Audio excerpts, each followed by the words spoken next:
네, 오늘 저녁에 주시는 말씀 시편 14편입니다. 시편 14편 1절에서 7절까지입니다. 우리 한 목소리로 읽겠습니다. 어리석은 자는 그의 마음에 이르기를 하나님이 없다 하는도다. 그들은 부패하고 그 행실이 가증하니 선을 행하는 자가 없도다. 여호와께서 하늘에서 인생을 굽어 살피사 지각이 있어 하나님을 찾는 자가 있는가 보려 하신즉 다 치우쳐 함께 더러운 자가 되고 선을 행하는 자가 없으니 하나도 없도다. 죄악을 행하는 자는 다 무지하냐. 그들이 떡 먹듯이 내 백성을 먹으면서 여호와를 부르지 아니하는도다.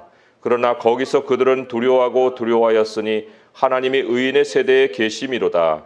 너희가 가난한 자의 계획을 부끄럽게 하나 오직 여호와는 그의 피난처가 되시도다. 이스라엘의 구원이 시온에서 나오기를 원하도다. 여호와께서 그의 백성을 포로된 곳에서 돌이키실 때에 야곱이 즐거워하고 이스라엘이 기뻐하리로다. 아멘. 2절에 보면 여호와께서 하늘에서 인생을 굽어 살핀다고 했습니다. 인생이라는 것은 사람의 자녀들 이런 뜻이에요. 사람의 자녀들, 육체의 사람들이라고도 할 수가 있습니다. 그러한 육체의 사람들을 하나님이 하늘에서 지금 내려다보시고 계셔요. 사람들은 하늘을 자주 올려다보지 않죠. 하늘에 대한 생각을 별로 안 하고 삽니다. 평상시에는 하늘에 대해서 전혀 아무런 개념이 없다가 이제 무슨 천재지변을 당한다든지 재앙을 당한다든지 그러면은 이제 하늘을 언급해요. 하늘이 노했다 또는 천벌을 받았다 이런 표현들을 씁니다. 그렇다고 해서 그것이 하나님을 인정하는 것이냐 하면 그렇지가 않아요. 오늘 하나님이 인생을 쭉 살펴보시니 그 결과가 어떠했습니까? 하나님을 찾는 자가 있는가 보려고 하셨는데 아예 첫 절부터 결론을 얘기하잖아요. 어리석은 자는 그의 마음에 이르기를 하나님이 없다 하는도다. 육체의 사람들을 일컬어서 어리석은 사람들이라고 얘기합니다. 왜냐하면 하나님의 사람과 육체의 사람의 큰 차이가 지각에 있어요. 하나님이 예수 그리스도를 통해서 우리에게 주신 큰 선물이 바로 지각입니다. 하나님을 아는 지혜를 주셨어요.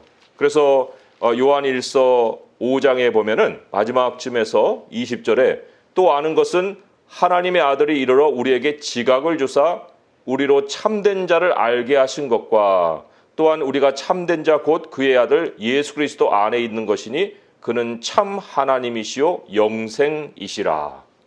하나님이 사람의 지각을 열어주지 않으면 도무지 하나님에 대한 생각을 가질 수가 없다는 겁니다. 어리석은 것이 그래서 세상 사람들의 특징인데 그러면 하나님이 없다라고 하는 것이 무신론이냐? 그렇지가 않아요. 하나님을 없다, 하나님이 안 계신다, 하나님이 없다라고 말을 하는 것은 하나님이 인간사와 무관하다. 사람의 삶에 하나님을 대입시키지 않고 싶은 거예요.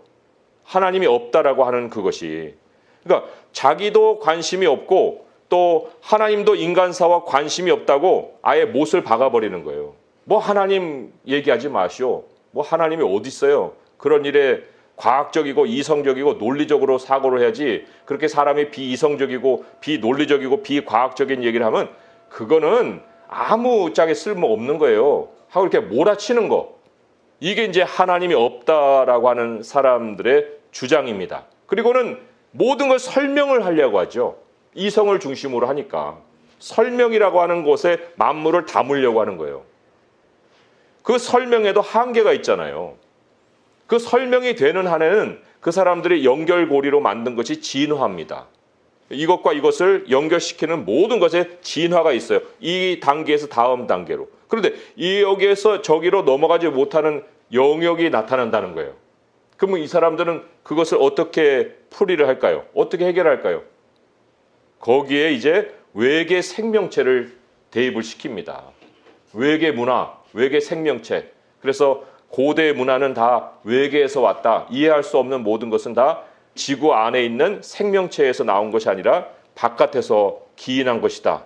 이런 말을 하는 거예요. 그러니까 생명도 우주에 대한 이해도 사람에 대한 이해도 다 진화로 하고, 그리고 설명 안 되는 것은 외계에다가 끌어붙이지 하나님에 대해서만큼은 절대로 생각도 하고 싶지 않은 거예요. 아주 원시적인 생각이라고 치부하는 거고, 노브레인, 뇌가 없다. 하나님을 대입시키는 그 사람은 노브레인이에요. 뇌 없는 사람 취급하는 거예요. 그러면 사람들이 왜 이런 모양이 됐을까요? 하나님이 진단을 하셨어요. 진단을 하셨는데 그 원인을 오늘 우리에게 알려주시기를 1절에 보면은 그들은 부패했다. 여기 부패라는 것은 마음을 지목하시는 거거든요. 왜냐하면 하나님은 사람의 중심을 보시기 때문에, 폐부를 살피시기 때문에 하나님이 감찰하시는 대상은 마음인데 그 마음이 부패하였다. 여기 3절에 보면은 또 다른 표현이 있죠. 더러운 자가 되고, 이 더럽다는 것도 부패했다는 뜻과 똑같은 거예요. 걸레를 생각하시면 이 더러움에 대한 표현을 우리가 좀 더 느껴볼 수가 있습니다. 아무튼 썩고 부패하고 더럽고 걸레 같다. 마음이. 자, 마음이 부패했다는 뜻이 어떤 의미일까요? 사람은 모양으로는 멀쩡하죠. 그렇지만 딱 죽는 순간부터 어떻게 됩니까? 썩어요. 냄새가 납니다.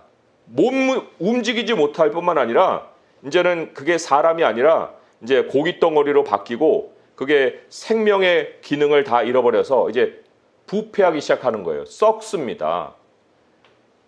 그래서 사람의 외모로는 하나님이 사람의 외모를 본다고 그랬죠. 그러니까 사람의 외모를 보니까 신사, 숙녀, 잘생겼네, 멋있네, 키도 크고 다 이제 그런 식으로 평가를 하죠. 그래서 멀쩡한 사람으로 취급을 하는데 하나님의 마음을 보니까 마음이 죽었어요. 기능을 안 합니다. 몸이 썩듯이 마음이 지금 냄새가 풀풀풀 나고 있고 썩어 있습니다. 그 사람의 생각이 죽었다는 거예요. 그것이 하나님이 사람을 살피고 진단한 결과로 우리에게 가르쳐 주신 겁니다. 지각이 죽었다라고 할 수가 있어요. 3절에 보니까 여호와께서 하늘에서 인생을 굽어 살피사 지각이 있어 하나님을 찾는 자가 있는가 보려 하셨는데 지각이 죽어버렸다. 육체의 모양으로 이제 감추고 있는 거죠. 이 썩은 육체도 관 속에 넣어버리면 관이 막 화려하면 와, 뭐 이렇게 화려해. 그 안에 있는 사람도 화려할 줄 알죠. 안에 들어있는 사람은 이제 썩어가고 있고 그거를 땅에다 묻고 오래만에 꺼지져내면 뼈밖에 남지 않잖아요.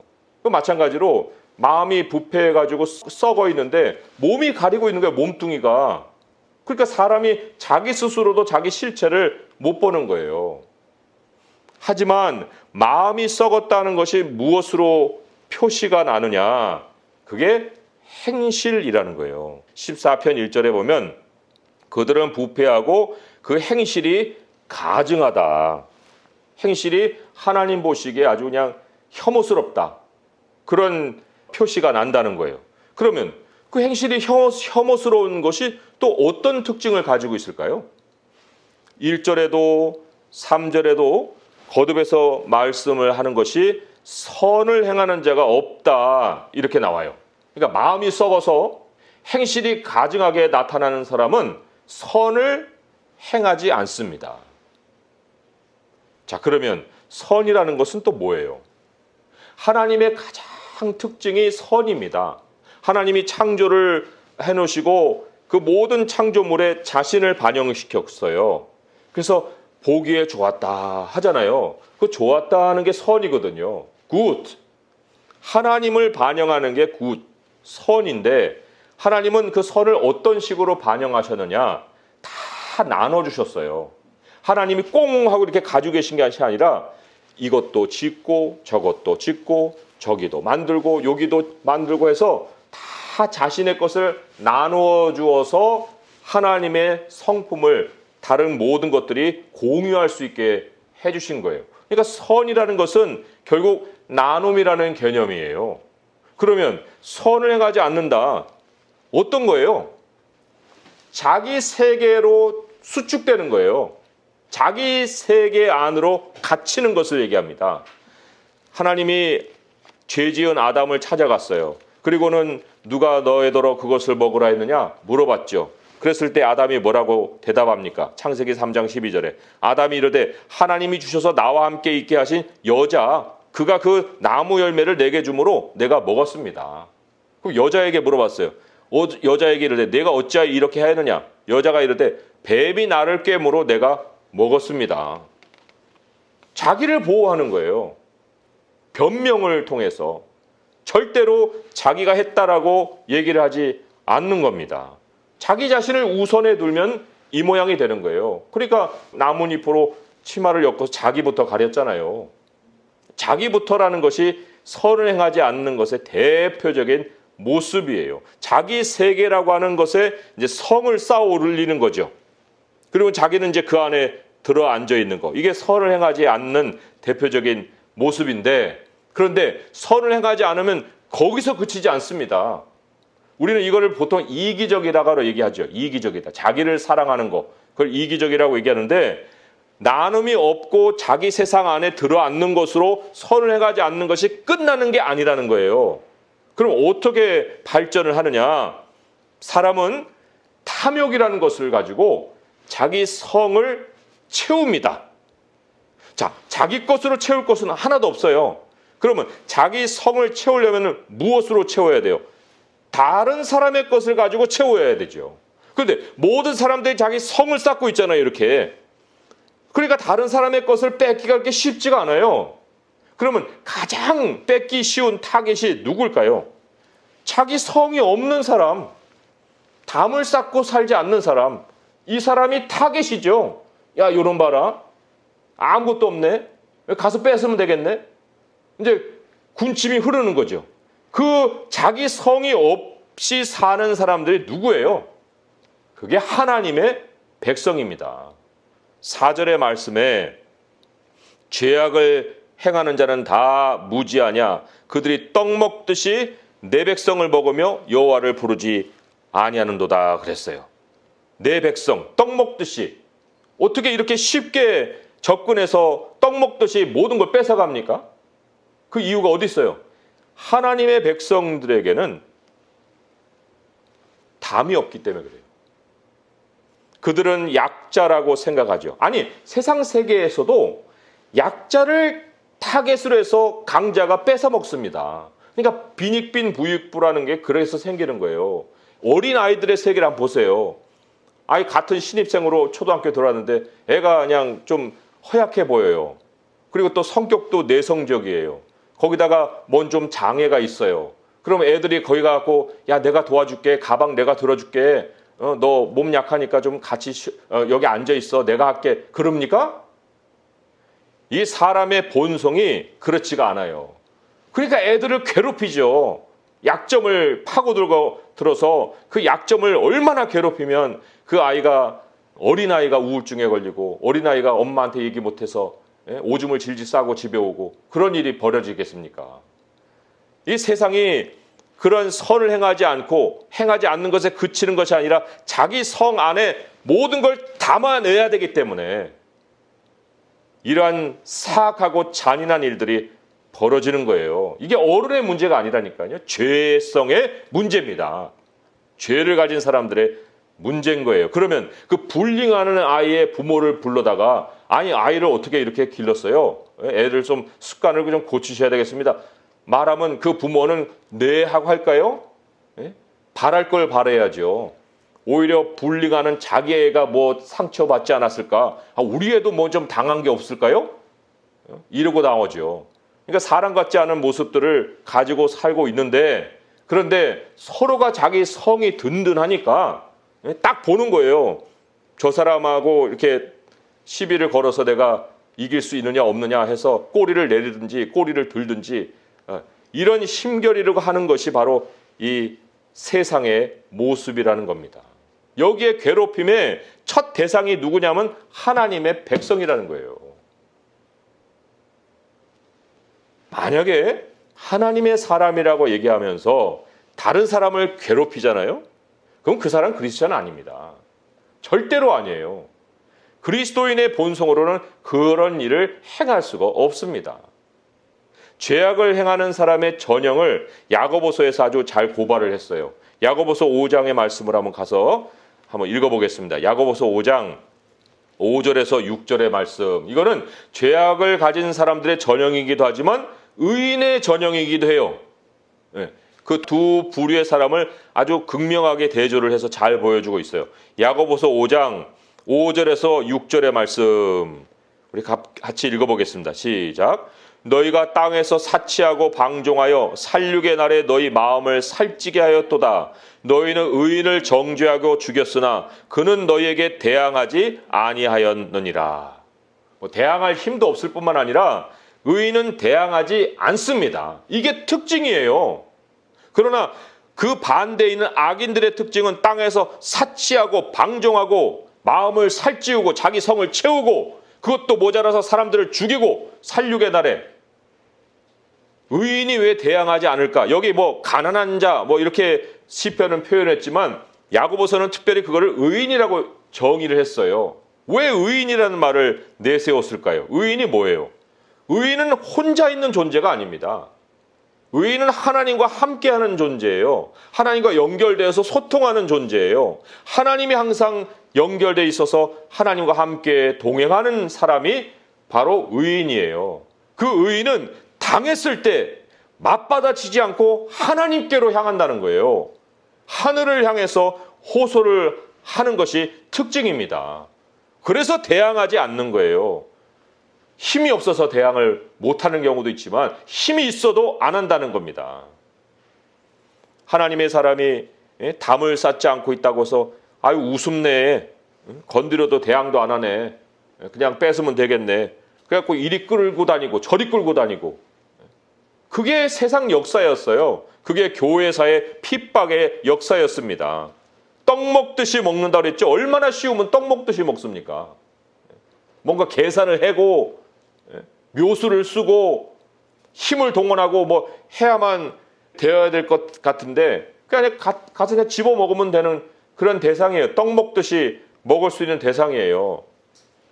그런데 그렇게 하나님의 사람을 막대하고 우습게 여기고 멸시하고 자기 손 안에서 가지고 놀면 어떤 결과를 당합니까? 거기에서 이제 사람들이 천벌을 받았다. 저 재앙을 당했네. 하늘이 노했네. 이런 표현을 쓰는 일이 생기는 겁니다. 그 사람들도 경험적으로 다 알고 있으나 그것을 하나님께로 대입을 하지 않을 뿐이에요. 사회적으로 재앙이 찾아오고 개인적으로 그 고통이 찾아오는 거예요. 말씀의 5절을 보면 그러나 거기서 그들은 두려워하였으니 하나님이 의인의 세대에 계심이로다. 하나님이 계신다. 하나님이 그 안에 가운데 계셔요. 그들이 못 보는 하나님이 의인의 세대에 함께 계신다는 거예요. 자기들의 마음에 썩은 것도 못 보고 하나님 백성 가운데는 하나님도 못 보는 거예요. 이중으로.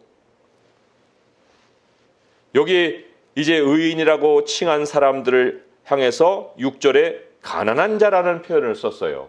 그런데 뭐라고 썼습니까? 너희가 이 하나님을 정말 멸시하고 하나님이 없다고 하는 이런 사람들이 너희가 가난한 자의 계획을 부끄럽게 하나, 이런 말이 있죠. 가난한 자의 계획. 자, 가난한 자의 계획이 뭘까요? 예를 들면 이런 거예요. 하나님께 은혜를 많이 받았어요. 정말 내가 내 삶만 이렇게 살아서는 안 될 것 같은 생각이 드는 거예요.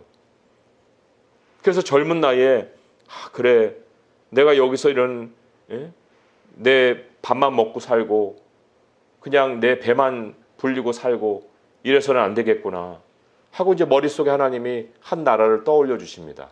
너 그 나라로 가라. 거기에 어린아이들 향해서 복음을 전해라. 이런 이제 마음을 주죠. 계획을 세우는 거예요. 하나님, 나 선교할 수 있게 해주세요.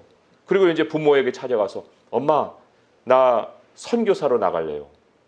그러면 그 부모가 물론 신실한 그리스도인이면 모르겠지만 믿지 않는 부모였다면 뭐라고 하겠습니까? 뭐야? 여태까지 키워놨더니 선교? 너 굶어 죽으려고 작정했어? 이런 얘기를 하는 거예요. 가난한 자의 계획을 부끄럽게 한다는 게 이런 거예요. 교인들 가운데는 그런 사람이 없기를 바라죠. 우리는 대대로 3대째 정말 목사를 배출한 가족입니다. 라고 이제 어느 목사님이 와서 설교를 하면은 앉아서 대단하다. 어떻게 이렇게 믿음을 지키는 가정으로 하나님이 이렇게 만들어 주었을까?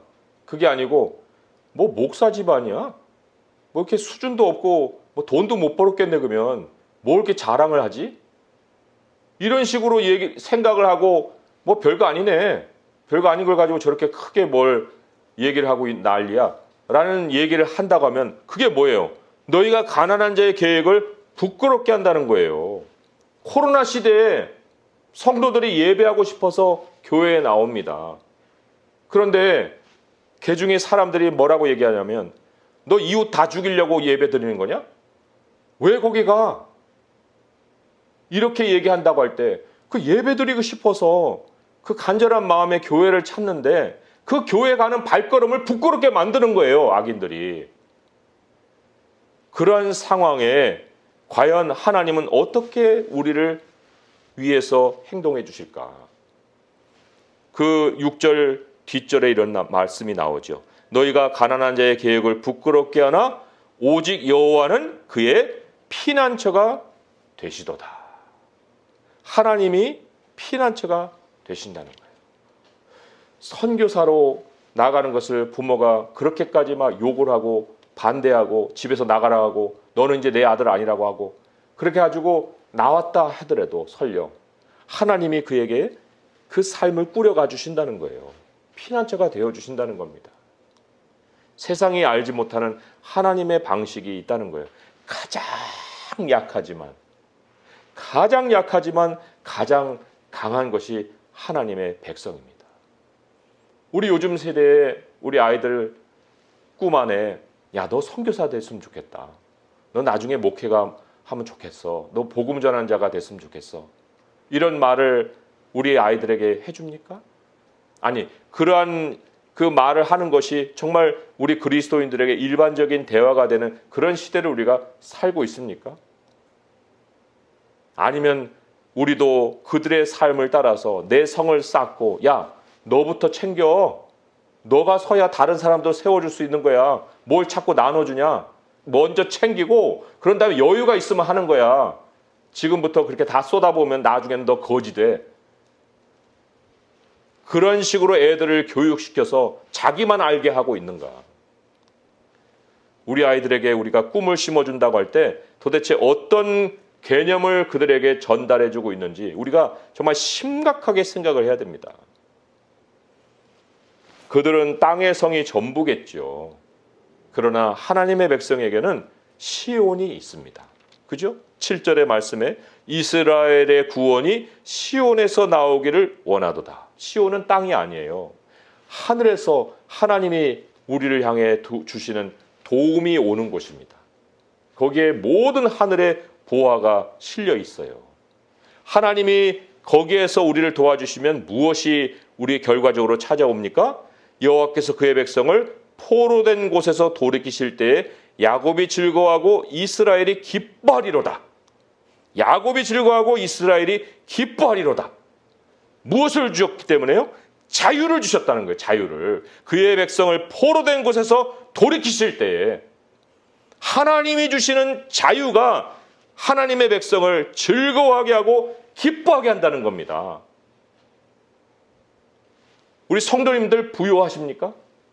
제가 좀 단도직입적으로 질문을 던져요. 우리 성도님들 부요하십니까? 아니, 자유하십니까? 기뻐하십니까? 즐거워하세요? 나는 부자라고 생각하십니까? 하나님이 주시는 자유가 아니면 누구도 부요하지 않아요. 맨날 뭔가에 매여 삽니다. 그게 돈이 됐든 상황이 됐든 뭐 자식이 됐든 간에 아무튼 그 매인 데서 못 풀려 나옵니다. 왜 그럴까요? 원인이 어디에 있을까요? 바로 시온에서 구원이 온다 생각해야 되는데 그게 아니라 땅에서 해결책을 찾기 때문에 그런 거예요. 하나님은 우리로 말씀하십니다. 얘야, 끝까지 선을 행하라. 끝까지 선을 행하라. 중도에 포기하지 말아라. 너의 것을 다 나누고 와라. 내가 계속해서 채워줄 테니 너의 것을 풍성하게 사람들과 나누고 나의 성품을, 나의 영광을 사람들 삶 속에 심고 와라. 그러면 내가 평생 너를 축복할 뿐만 아니라 너의 후손의 후손까지 내가 책임질 것이다. 이게 하나님의 약속입니다. 하나님은 우리에게 결말을 주실 수 있는 분이에요. 우리는 하나님이 우리에게 마음에 주신 그 가난한 자의 계획이라도 그 계획을 이루고자 하는 마음을 실행에 옮기려 하면 하나님이 그 실행을 직접 앞서 행하여 주십니다. 오늘 말씀을 맺으면서 우리는 자유인이고 하나님이 구원하신 백성이라는 것을 기억해야 됩니다. 우리 마음을 얽매이는 모든 탐욕을 우리는 경계해야 됩니다. 그리고 우리에게 주신 바 여러 가지 재능, 이미 하나님이 채워주신 능력과 재능과 환경을 가지고 작은 것에서부터 가난한 자라고 우리 자신을 내 스스로가 멸시할 것이 아니라, 없다고 내 자신을 부족하다고 불평할 것이 아니라 이미 있는 것으로 하나님 어떻게 할까요? 하나님 기름병과 바구니도 채워주신 주님께서 나의 삶을 채워줄 줄 믿습니다. 할 때에 하나님이 이 가난한 자의 계획을 부끄럽게 만들지 아니하시고 세상 앞에 부끄러움을 당하지 않게 하시고 하나님이 우리의 피난처가 되셔서 평생에 부유하고 자유하게 살아가는 성도가 되게 하실 줄 믿습니다. 이러한 주님을 향해서 오늘 믿음으로 소망 가운데 기도로 나갈 수 있는 성도 될 수 있기를 주님의 이름으로 축원드립니다. 기도하겠습니다. 하나님 아버지, 우리 하나님이 오늘도 사람들을 감찰하십니다. 마음에 무엇이 있는지를 살펴보십니다. 마음이 썩은 자들은 부패하여서 자기가 죽은 줄도 모르고 생각을 가지고 사람들을 함부로 대하고 하나님의 사람들 떡 먹듯이 멸시합니다. 그러나 하나님, 우리 안에는 주님이 살려주신 지각이 있기에 우리가 가난하다 해도 그들에게 또한 희생을 당한다 해도 우리의 계획을 그들이 어떻게 할 수가 없습니다. 우리 하나님, 우리의 피난처가 되셔서 이 땅에 하나님의 나라를 향한 계획을 우리를 통해서 하나님은 이루실 것입니다. 하나님은 전진하실 것입니다. 우리의 평생을 자유와 풍요로 채워 주실 것입니다. 우리는 세상을 떠날 것이요 이 세상이 우리의 전부가 아닌 것을 믿사오니 우리들에게 담이 없을지라도 하나님 우리의 담이 되시고 우리의 방패가 되시고 우리의 구원이 되셔서 우리를 보호하여 주실 줄 믿나이다. 아버지여, 이제는 세상에게 우리가 굴욕을 당할지라도 그들에게 굴복하지 않게 하여 주시고 오직 주님을 향해서, 시온을 향해서 구원은 거기서부터 오는 줄 믿사오니 어떤 상황에서도 주님과 함께 동행하기를 우리가 정말 계속 지속해 갈 수 있는 인내하는 성도를 될 수 있도록 인도하여 주시옵소서. 이 모든 간구 우리 주 예수 그리스도의 이름으로 감사하며 기도합니다. 아멘.